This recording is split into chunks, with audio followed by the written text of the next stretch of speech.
everybody. Here's a picture. You got the camera? Right here. All right, I'll get mine too.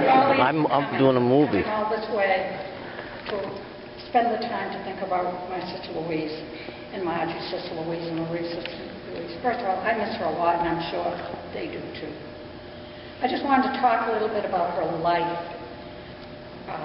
Louise was like 2.5 years older than me, and when I was born, at the same time, or around that time, the doctors discovered she had a heart problem.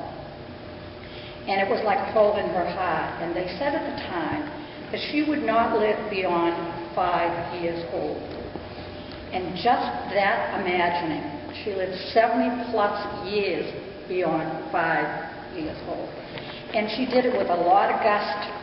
She loved hats, she loved bright things, but most of all, she loved her family, her whole family, not just her kids, all of us. And whenever there was something going on, and she would show up, and she would be in the brightest colors.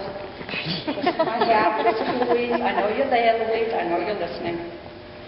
And I wanted to say, then when she got older, and she wasn't able to come back and forth as often as she'd like, she got the chance to buy this little place down the beach near Margie, and they loved that time in Maine. They just adored it.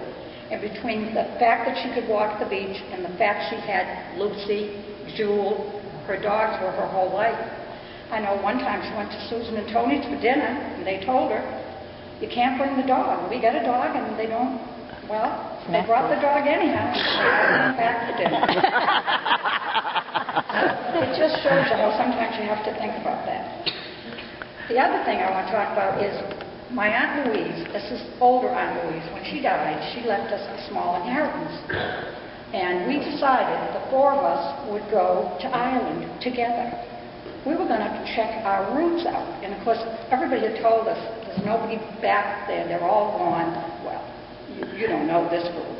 They're not all gone. We took a tour first, and it was a wonderful tour.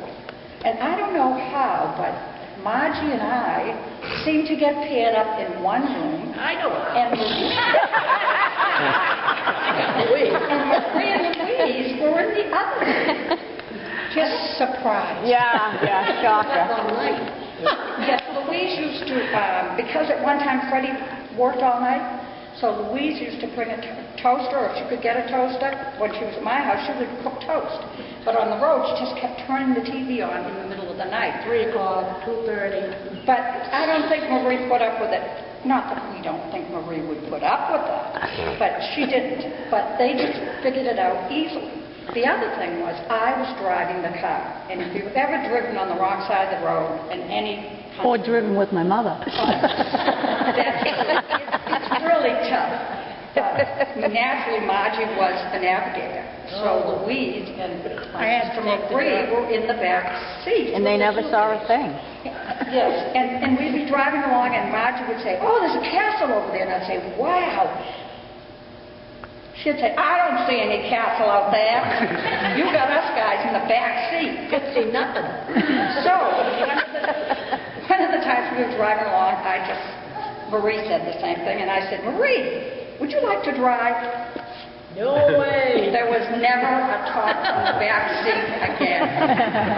The other thing that we did, which we thought was a lot of fun, is we really were determined to find some boys, some Kais, or whatever they called us over there. By the way, the name is not C-O-Y-E, it is C-O-Y. We, by hitting every postman, stopping every repairman in the Castle Daly area, we kept trying to find out how could we meet some relatives, how could we find out what's going on. So we went into the church, and we sat in, all of us, the four of us, and he brought the books, and my grandfather and all his brothers and sisters' birth certificates were in that book. I mean, the priest probably thought we were crazy, because we were so excited. I mean, I don't know what we were going to do with this information, but we were excited. And Marie and Louise probably looked at each other and said, oh, they're at it again, you know. He was the one that likes all the inheritance stuff. Then we decided You too, okay. we were going to go a little further. We had a castle. We had a castle, too, right into the town.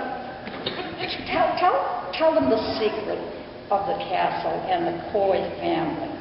After all Well, many these years. generations back, one of the Coy men's wife worked in the castle.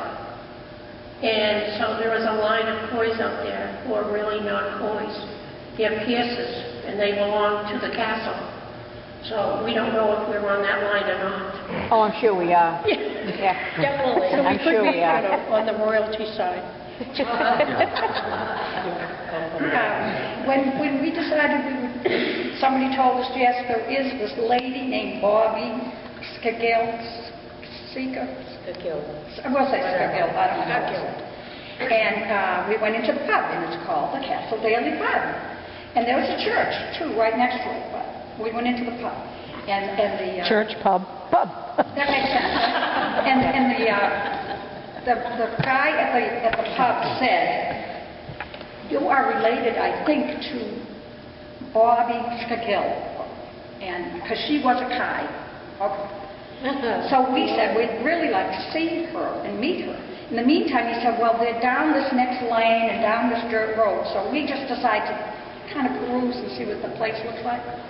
We get so far, and we see this gentleman, 70s, 80s. He's like the men in Ireland dressed. He had a suit, not matching, and a hat, and so help me God, there were flies around his butt as he walked. He was real. Bless yourself, Mom. I gotta be careful what I say here. But anyhow, we kept saying it can't be. It just can't be. But we went back to the bar another day, and they made arrangements, and Bobby came to the bar.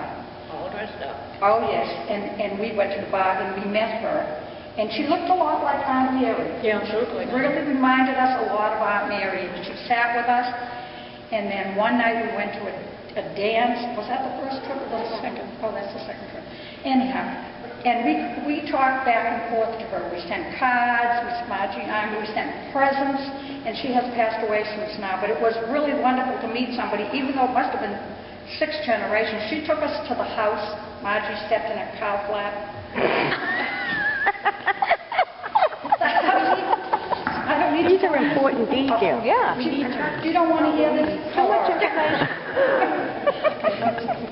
All right.